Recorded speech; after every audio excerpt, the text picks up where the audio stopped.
Os problemas do mundo, assim como todos os seus problemas, são todos resolvidos pela ciência. Nota prévia antecipa as possíveis soluções, com antecedência bastante para viver em paz. Antecipa as possíveis soluções, com antecedência bastante para viver em paz.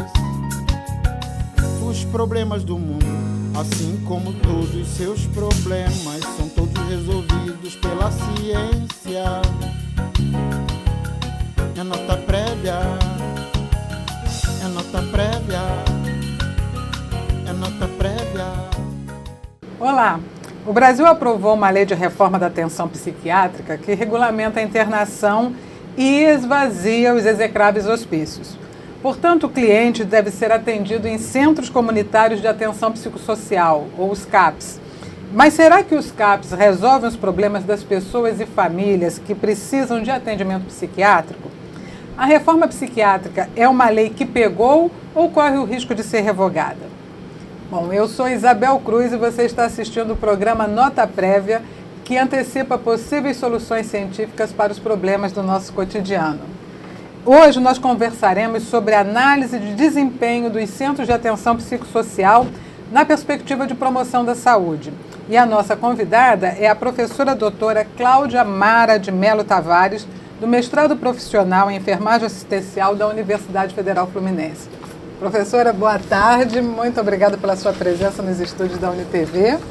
Boa tarde, eu queria agradecer a oportunidade de estar aqui nesse programa, porque essa é mais uma via de divulgação do conhecimento científico e uma via com uma penetração muito grande junto à comunidade. Então, acho que é uma grande oportunidade para o nosso projeto e nosso núcleo de pesquisa. Muito obrigada. Eu esqueci de informar que a doutora Cláudia Mara, embora muito jovem, é professora titular da universidade, tem o doutorado em enfermagem pela Universidade Federal do Rio de Janeiro, o mestrado em educação pela Pontifícia Universidade Católica de São Paulo e graduação em enfermagem pela UFRJ. Professora, informe para nós as principais realizações do seu grupo de pesquisa. Qual é o nome dele mesmo?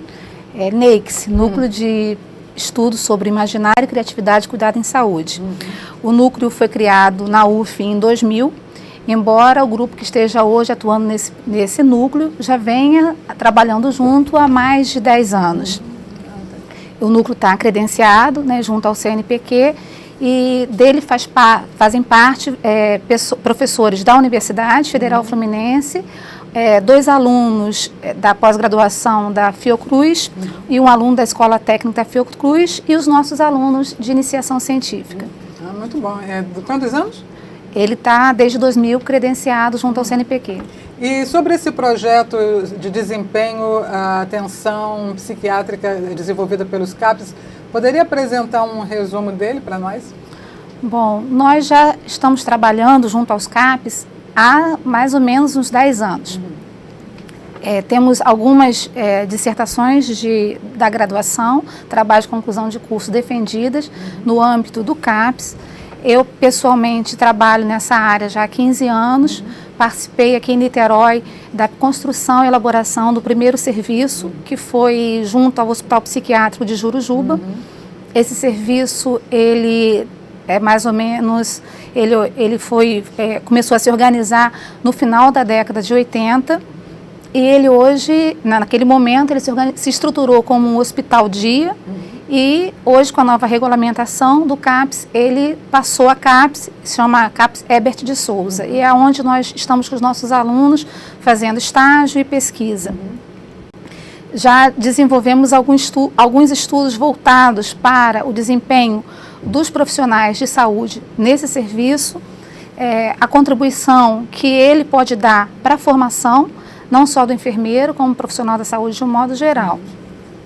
E o nosso interesse em estudá-lo e problematizá-lo como um novo dispositivo de atenção à saúde mental é por conta de todo o processo que você inicialmente, no programa mencionou em torno da reforma psiquiátrica, porque nós consideramos que essa reforma no Brasil ela ainda não está consolidada e ela sofre grandes ameaças, né? Haja visto que persiste a internação psiquiátrica, né? Nós temos muitos serviços ainda funcionando no estilo manicomial. Que no caso o CAPS ele prevê um hospital dia, o atendimento durante o dia, o paciente volta para a família, né? Sim. Mas ainda persiste em muitas cidades, em muitos locais, a internação do paciente. Sim, o maior gasto público com serviço de saúde mental no Brasil ainda é com os manicômios. Embora nos últimos 2 anos a gente tenha assistido assim uma evolução muito grande, né, dos CAPs no Brasil. Parece muito, né? Hoje nós temos 500 CAPs. Né, a gente fala esse número assim, mas pensando na dimensão assistencial do Brasil, não é tanto, já que num hospital psiquiátrico você consegue atender 200, 300 pacientes, em alguns hospícios até 1.000 pacientes, né, aqueles mais precários, como é o exemplo da colônia, né, Juliano Moreira. Mas, e um serviço, um dispositivo como o CAPS, você atende um número menor de pacientes, porque o acompanhamento é mais próximo desse paciente. Contudo, tem outras vantagens, que no caso esse paciente ele fica mais integrado no ambiente que ele vive, na sociedade que ele vive, né? Continua mais produtivo, mais, digamos assim, mais envolvido com a sua família, teria essas vantagens que infelizmente os hospitais psiquiátricos... Certamente. Existem estudos mostrando que os pacientes que estão nos CAPs, eles frequentam com mais regularidade o serviço e evitam a internação. Eu fiz um estudo recente com 2 alunos aqui da UF em 2003 e verifiquei que os usuários que estão hoje no CAPS aqui de Niterói, no CAPS Herbert de Souza, 75% no ano que eu estudei não tiveram internação. Então, é uma taxa significativa, né? Então, a gente pode observar que o CAPS, ele de uma certa forma funciona como uma barreira à internação. Mas ele não foi criado só para isso, né? E o CAPS, ele, como o nome já está dizendo, ele é um dispositivo e a lei prevê que ele seja um dispositivo substitutivo do hospital psiquiátrico, né, conforme ocorreu na Itália. Na Itália, no final da década de 70, mais ou menos, acho 1978, se aprovou a lei 180 de extinção dos manicômios. Lá eles realmente conseguiram acabar com esse tipo de serviço e substituiu por uma rede, né, mais diversificada de atendimento junto à comunidade. Aqui no Brasil, nós estamos em 2005, né, e a gente ainda tem a persistência dos manicômios e esses serviços ainda não penetraram totalmente no território brasileiro, né, assim, ainda não é a principal modalidade assistencial. E também um estudo em 2003, Silva, um pesquisador da Fiocruz, ele fez a dissertação de mestrado dele estudando os pacientes egressos da internação. Foi feito um censo no Rio de Janeiro para saber onde estavam esses pacientes que saíram, né, da internação, que responderam a um censo que o município fez para conhecer a realidade de saúde das pessoas portadoras de sofrimento psíquico. E nesse estudo que ele realizou, também tentando pensar esse dispositivo como um dispositivo substitutivo, ele chegou à conclusão que, na verdade, ele é um serviço que recebe pacientes novos. Então, ele acaba gerando uma nova demanda por atendimento em saúde mental no Brasil. No caso, aqueles clientes mais antigos e mais crônicos ainda são atendidos nos manicômios. Né? Continuam nos manicômios, embora existam novas modalidades de atendimento. Mas não é difícil de compreender, porque é uma filosofia de vida, é todo um estilo diferente que se coloca, né? Porque nessa questão dos manicômios há os interesses, lobbies importantes que vivem de conseguir diárias de internação do SUS, né? Então não tem interesse em extinguir. E tem também a dificuldade, às vezes, do próprio trabalho de autocuidado e de preparação e educação em saúde das famílias para poderem lidar no cotidiano com o cliente em sofrimento psíquico, né? Com certeza. Mas não é ruim também ter os novos, então, né? Porque pelo menos você tem uma geração de clientes que já não vai sofrer os danos de uma geração mais antiga, então, pelo menos talvez certeza. A gente consiga fazer uma transição, né? Sim, e ele funciona também como uma porta de entrada no sistema público de saúde, né? E como uma porta, e se o usuário, vamos dizer assim, novo desse sistema, se ele é recebido dentro de uma nova perspectiva de atendimento, evidentemente ele não vai ter a carreira, que a gente chama de carreira de louco dentro desse sistema, né? Ele pode até evitar a internação. Imagina se Bispo do Rosário tivesse encontrado um CAPS há décadas atrás, né, com aquela genialidade toda, né, um homem negro incompreendido, tendo um diagnóstico de louco para ficar justamente exilado, mas isso é um outro programa. Vamos aos pontos. Nesse projeto de desempenho, que objetivos você e a sua equipe pretendem alcançar com essa pesquisa do desempenho dos CAPs? Bom, nós, os pesquisadores, estão sempre procurando aspectos críticos das novas modalidades assistenciais, né? Nós não estamos aí para ajudar na avaliação desses serviços e contribuir com novas formas de ampliação de modelos de assistência que, de fato, favoreça a atenção à população. E, embora o CAPS, estudos já provem, né, que ele funciona, ele tem uma positividade, né, enquanto modelo assistencial junto à população brasileira, existem críticas sobre ele também, né, que ele possa... Não é uma unanimidade, né? Porque não só os pacientes psiquiátricos internados de longa duração passaram por um processo que a gente denomina de institucionalização. Também os técnicos, também a sociedade, né? Eu poderia dizer que o nosso imaginário, ele está povoado de clausura, né? E corre o risco nesses serviços da gente reproduzir esse modelo manicomial, porque não adianta você ter uma estrutura nova se as pessoas não operam essa estrutura de uma maneira diferenciada.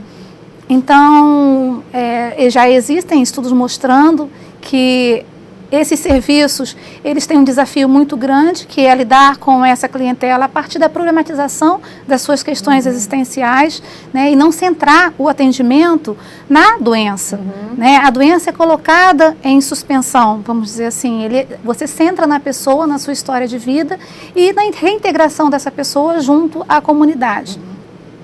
Contudo, a força da nossa formação, ela é muito grande e opera nos serviços, embora se advogue, né, uma formação mais multiprofissional, né, um desempenho de trabalho em equipe, nós trazemos uma formação ainda muito medicalizante. E né? segmentada também, né? Cada um no seu cada um, todos separados. Certamente, né? E temos ainda a necessidade de nos autocentrarmos em nossas profissões, né, de defender os espaços profissionais e com isso a gente fortalece uma lógica do adoecimento.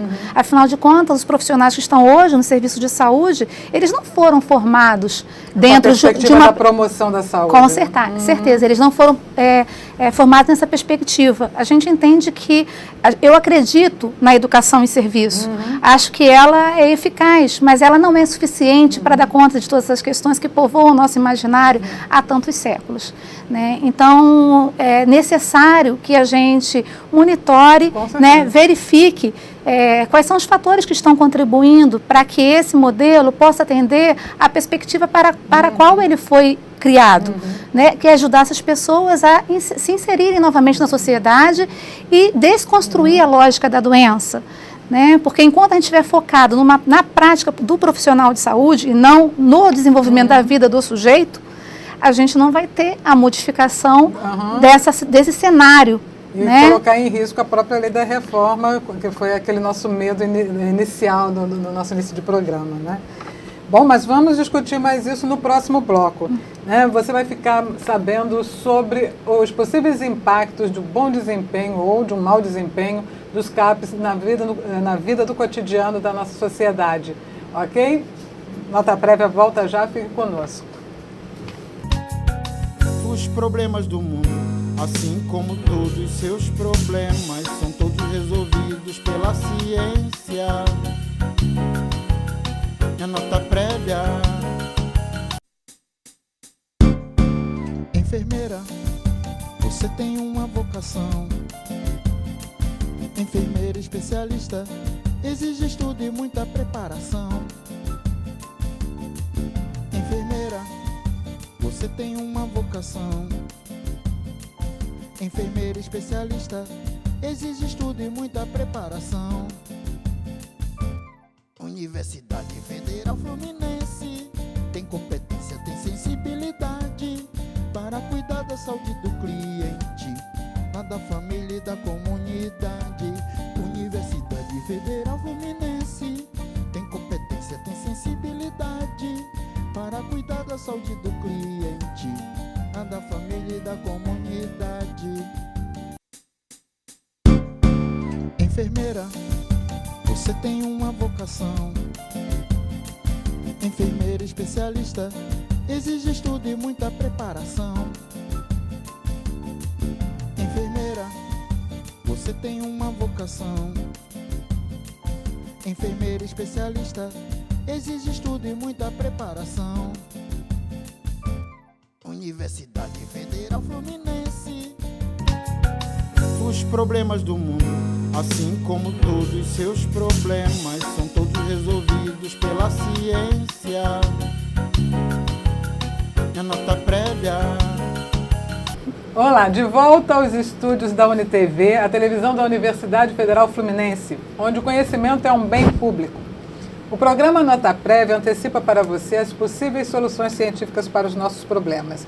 A nossa convidada de hoje é a professora doutora Cláudia Amara, conversando sobre a atenção psiquiátrica. Professora, no bloco anterior nós vimos a relevância do problema de sua pesquisa que estuda os CAPs. Você poderia falar para nós agora qual a metodologia que pretende utilizar no seu projeto de pesquisa? Nós estamos fazendo, porque já iniciamos a pesquisa, ela foi aprovada no Comitê de Ética da universidade, temos o consentimento dos coordenadores dos serviços, ela vai ser um estudo de campo, que vai acontecer nos serviços existentes no Rio de Janeiro, no município do Rio de Janeiro e no município de Niterói. No Rio de Janeiro nós temos hoje 9 CAPs de adulto, porque existe a especificação para adultos portadores de problemas graves ou severos, de saúde mental, e o CAPS infantil, me parece que são 2 no Rio de Janeiro, e mais um CAPS AD, que é o CAPS que atende a usuários de álcool e outras drogas. Aqui em Niterói nós temos 2 CAPS e mais um CAPS AD de álcool e drogas, Então, nesse constitui o cenário da nossa pesquisa. Em todos esses serviços serão selecionados 100% dos serviços e nós entrevistaremos os coordenadores dos serviços e uma amostra dos profissionais de saúde que atuam nesse serviço. Muito interessante. Os clientes em algum momento serão trabalhados nessa pesquisa? Não. Porque a gente já considera que é muito abrangente os dados que nós vamos avaliar, mas num segundo momento está previsto que a gente faça replique essa pesquisa com os usuários dos serviços. Ah, sim. No caso, o desempenho pela perspectiva agora dos profissionais e, num segundo momento, pela perspectiva dos usuários. Sim. Ok. E que resultados a senhora pretende alcançar com essa pesquisa? Bom, assim, o projeto traçou que metas, que resultados são esperados? Nós esperamos descrever alguns elementos ou indicadores para o monitoramento desses serviços dentro da lógica da promoção da saúde. Serão padrões de qualidade desses serviços no futuro, digamos assim, mas com a perspectiva da promoção da saúde? Sim, porque nós acreditamos que eles já operam de uma certa forma nessa lógica, mas não estando previstos ou pré-estabelecidos esses indicadores, para que esses serviços sejam monitorados, a avaliação dos serviços se torna difícil, porque você não sabe, você tem uma regulamentação, tem essa lei, existem alguns estudos teóricos, sinalizando parâmetros para avaliação do desempenho de qualidade desse serviço, mas é importante que se trace alguns indicadores para que se possa avaliar sistematicamente o desempenho desses serviços dessa lógica. A gente acredita que com com essa avaliação, se torne mais fácil para os próprios profissionais do serviço a reorganização interna do serviço e também para os gestores, né, a alocação de recursos, a avaliação do impacto desses serviços na rede de serviços oferecidos, no conjunto dos serviços oferecidos pelo SUS. Realmente o Sistema Único de Saúde como um todo, em especial da atenção psiquiátrica, está necessitado de parâmetros objetivos que permitam uma avaliação da qualidade do serviço prestado, né? Essa coisa assim, é bom, é ruim, mas em que critérios, né? Eu acredito que realmente é uma grande contribuição. E que formas o seu núcleo de pesquisa tem encontrado para dar visibilidade dessas pesquisas que há 10 anos já realiza, essa em especial, para as lideranças, porque o movimento psiquiátrico ele tem um controle social bastante intenso, bem né? atuante. Que estratégias vocês costumam utilizar para dar visibilidade, dar conhecimento dos resultados dessas pesquisas para as lideranças, autoridades governamentais, organizações não governamentais, a sociedade geral? Vocês têm alguma estratégia para dar visibilidade aos seus estudos? Sim, quando nós concluímos essas pesquisas, sempre retornamos ao serviço os seus resultados, enviamos os relatórios para que a equipe tome conhecimento dos resultados e, assim, não é pouco que a gente já tem encaminhado. Só de dissertação, trabalho de conclusão de curso, nesses últimos 4 anos, nós temos acho que deve ter uns 13 a 15 trabalhos, né? Então, examinando vários aspectos da assistência. Então, de uma certa forma, os serviços têm já um material teórico para leituras, para reflexão da sua prática, tudo oriundo desses trabalhos. Com certeza. E nós também procuramos fazer contatos com os coordenadores, manter um certo contato com os coordenadores de saúde mental, seja do Rio de Janeiro ou de Niterói, tentando contribuir com a formação desses profissionais que estão em serviço. Então, hoje nós estamos tentando organizar, né, uma rede de colaboração entre a Coordenação de Saúde Mental aqui de Niterói e a Escola de Enfermagem, porque por muito tempo a rede foi campo de estágio, é campo de estágio para os nossos alunos, mas é importante essa contrapartida. A gente, pelo menos nesses 15 anos que eu estou na UF, nós estamos trabalhando sempre dentro dessa lógica da contrapartida, né, de entender que a universidade também é um campo e também pode participar dessa intersetorialidade no sentido de promover a saúde dos usuários do serviço de saúde mental. Então, a gente, na medida do possível, divide nossos parcos recursos com eles, né? Participamos das campanhas que esses serviços fazem para divulgação do seu trabalho junto à comunidade, desenvolvemos no nosso núcleo de pesquisa, grupos de estudo com a participação de funcionários da rede, também os usuários usam o espaço da nossa escola. Nós temos atualmente uma oficina de música, funciona no nosso espaço. Nós temos uma oficina de cuidado, que é também integrada com os nossos alunos, e os usuários participam também voluntariamente, espontaneamente, né? Não há uma necessidade que eles estejam no serviço. Evidentemente que estando no serviço é mais fácil de conhecer, né, a nossa atividade, mas isso tudo é no sentido de ampliar, vamos dizer assim, essa rede de compreensão do fenômeno do sofrimento psíquico, que nenhum de nós está imune. E essa integração do aluno de graduação é muito importante para ele já na sua formação ter uma outra perspectiva do cuidado que não seja que seja, aliás, uma alternativa à institucionalização, né? Quer dizer, ele já começa desde a formação a ver que não é só internar, muito pelo contrário, há várias opções de tratamento externos, né, ambulatoriais ou em ambientes como a própria escola de enfermagem, né? Isso com certeza, porque muito valioso. E essa é a grande crítica que se faz hoje ao CAPS, dele não se tornar um novo manicômio, um novo mini manicômio aberto. Né? O que é o CAPS? O CAPS não é um serviço, ele é um dispositivo. Então, como dispositivo, ele deve acionar mudanças, utilizando todos os espaços intersetoriais da sociedade. E a universidade é um desses espaços. Por exemplo, o cinema da UF também tem uma parceria com esse serviço. Né? Então, os usuários frequentam o cinema e é importante que não tenha um horário especial para que eles participem, mas que eles possam participar em todos os momentos, certo? Integrado de uma maneira geral à comunidade. Isso é muito importante. E nesse sentido, que repercussão na sua experiência e com a realização dessas pesquisas e com a pesquisa atual que está sendo desenvolvida, a senhora estima, em termos de impacto, nessa perspectiva da implantação, da consolidação da reforma psiquiátrica, que impactos você vislumbra em relação aos resultados que estão sendo obtidos com essas pesquisas?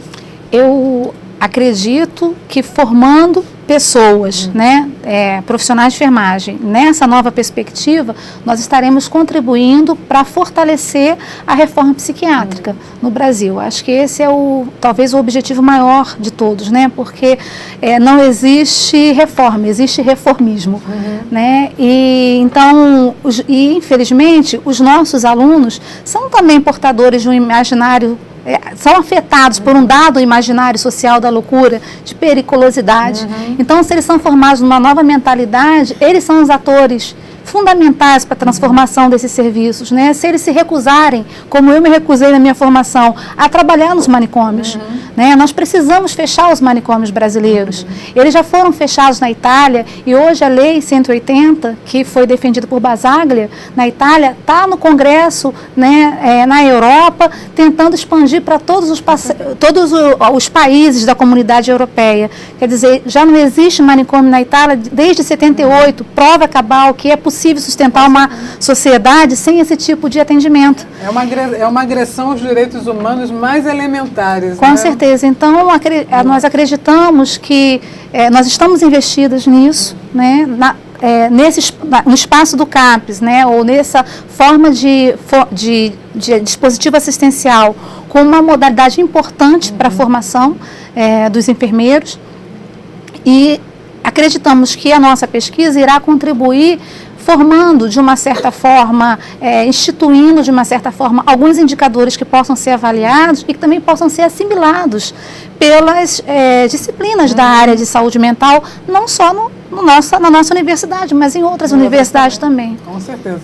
Professora, a questão que me intriga nessa questão ainda do CAPES, mesmo dos desempenhos, mas seria, se a gente poderia falar um pouco e aproveitar esse momento para informar as pessoas, como as famílias que têm no seu interior pessoas com sofrimento psíquico, como elas podem entender melhor, como a gente pode ajudá-las a compreender o benefício do CAPES comparado a esse imaginário coletivo de que há uma necessidade de internar o cliente psiquiátrico, que ele traz perigo ao seu entorno, à sua sociedade. Como ajudar a pessoa que está vivendo com um familiar em sofrimento psíquico a entender que a atenção a essa pessoa num ambulatório, num hospital-dia, fazer com que essa pessoa mantenha o convívio, isto é melhor do que a internação? Como é que a gente poderia, em poucos minutos, ajudar, nesse momento, a disseminar a reforma psiquiátrica? Porque são os usuários que precisam defendê-la mais do que nós. Nós acreditamos nela e a defendemos. Mas como a gente faz isso? Bom, como diz o Peninha, quando a gente ama, é claro que a gente cuida. E os hospícios não cuidam, né? Os hospícios excluem, né? E retiram do sujeito o que ele tem de mais nobre, que dentro da sua condição humana, que é o direito à liberdade. Então, a liberdade cura, a liberdade cuida, né? E se você ama uma pessoa que é portadora de um sofrimento psíquico, é preciso que você cuide dela. Encontre uma estrutura que possa acompanhá-la, que possa dar suporte. Evidentemente que uma pessoa que sofre psiquicamente, ela pode ter um desempenho no mercado de trabalho com mais dificuldade, mas ela não está impossibilitada de trabalhar, ela não está impossibilitada de conviver com as outras pessoas. Então é importante dizer para a família que cuidar é um gesto que gasta, né, que despende tempo, né? Não é uma coisa simples. A gente vive numa sociedade que as pessoas estão correndo o tempo inteiro, elas precisam produzir, é uma sociedade de produtividade. E é evidente que tem uma pessoa que vai num ritmo um pouco mais lento, que desacelera, né, a família, a gente fica depois eu entendo a situação das famílias, né? Porque quando tem um paciente com uma crise severa, né, que já passou por um circuito de internação e essa pessoa não tem laços, né, sociais favoráveis, né? Não tem uma rede de comunicação e de interlocução e interpenetração, ela está focada, centrada na família, é uma pessoa que gera uma crise familiar, né? E a gente às vezes fica perguntando aonde que está a loucura, às vezes a loucura também está no seio da própria família, e aquele sujeito que está expressando a doença é que está favorecendo que aquela família inteira não adoeça. É a válvula de escape da família. Então eu acho, se você tem um filho, né, ou um parente na sua casa que você deseja cuidar, é importante que você procure um dispositivo que vai de fato dar suporte para ele e para você, porque quando um membro da família adoece, toda a família se abala. Então é uma ilusão a gente achar, né, que separando aquele elemento no lugar que você não vai visitar, e hoje a gente tem ainda um outro problema que é o fenômeno da violência. Né? Nós mesmos não estamos protegidos dela, e uma pessoa, uma família, uma mãe, né, que tem um filho também portador de sofrimento psíquico ou envolvido com drogas, né, quer proteger esse filho e vê na internação uma possibilidade de proteção, mas esse tipo de proteção desprotege, né, porque tira do sujeito o seu bem mais valioso, que é a possibilidade de ter um projeto de vida. Um louco não é um morto-vivo, né, é uma pessoa que pode ter projeto, e ele, para ter esse projeto, ele precisa de uma rede de colaboração, porque ele também é produto de uma dada sociedade, de um determinado estilo de viver social. Então, nós temos esse compromisso social. Ótimo, a gente de fica feliz ajudá-lo com isso e saber que as pesquisas estão nesse sentido e que a comunidade pode contar com os CAPs. Bom, nós vamos despedindo, agradecendo a sua presença aqui, né, no programa Nota Prévia, colocando ele à disposição. Né, e dizer que a divulgação científica é um aspecto importante dentro da universidade para apresentar pesquisas como essa que ajudam tanto a comunidade. Professora, muito obrigada pela sua presença. Eu quero mais uma vez agradecer o convite, né? E eu considero muito importante que a universidade possa divulgar os seus conhecimentos, porque ele hoje circula, mas circula dentro, no limite, né, vamos dizer assim, da comunidade científica ou da comunidade acadêmica. É importante que esse conhecimento possa ser acessado, né, de um modo chegar à casa das pessoas de uma forma simplificada, né? Eu desejo, né, que este programa desenvolva nas pessoas o sentimento das possibilidades, né? Porque você iniciou colocando, né, se a gente vai ter ou não, se a reforma no Brasil vai ou não pegar, né? E se o CAPS é um dispositivo que de fato responde às necessidades, eu acho que não pode ser o único serviço que a gente possa propor para a população, mas com certeza eu acho que nós estamos no caminho tentando melhorá-lo. Meus parabéns e obrigado. Bom, eu, Isabel Cruz e a equipe do Nota Prévia agradecemos a sua atenção. Certamente você já viu nos nossos programas que entre o céu e a terra há coisas que a ciência não consegue explicar. Mas você também já deve ter percebido que o conhecimento, a arte e o raciocínio crítico são o que tornam mais agradável a vida fora do paraíso. Muito obrigado pela atenção e até o próximo programa.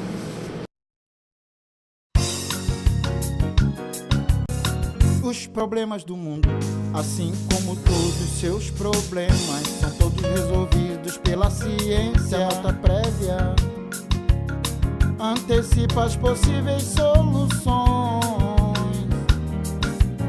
com antecedência bastante para viver em paz. Antecipa as possíveis soluções, com antecedência bastante para viver em paz. Os problemas do mundo, assim como todos os seus problemas, são todos resolvidos pela ciência. É nota prévia, é nota prévia, é nota prévia. Enfermeira, você tem uma vocação. Enfermeira especialista exige estudo e muita preparação. Enfermeira, você tem uma vocação. Enfermeira especialista exige estudo e muita preparação. Universidade Federal Fluminense tem competência, tem sensibilidade para cuidar da saúde do cliente, a da família e da comunidade. Universidade Federal Fluminense tem competência, tem sensibilidade para cuidar da saúde do cliente, a da família e da comunidade. Enfermeira, você tem uma vocação.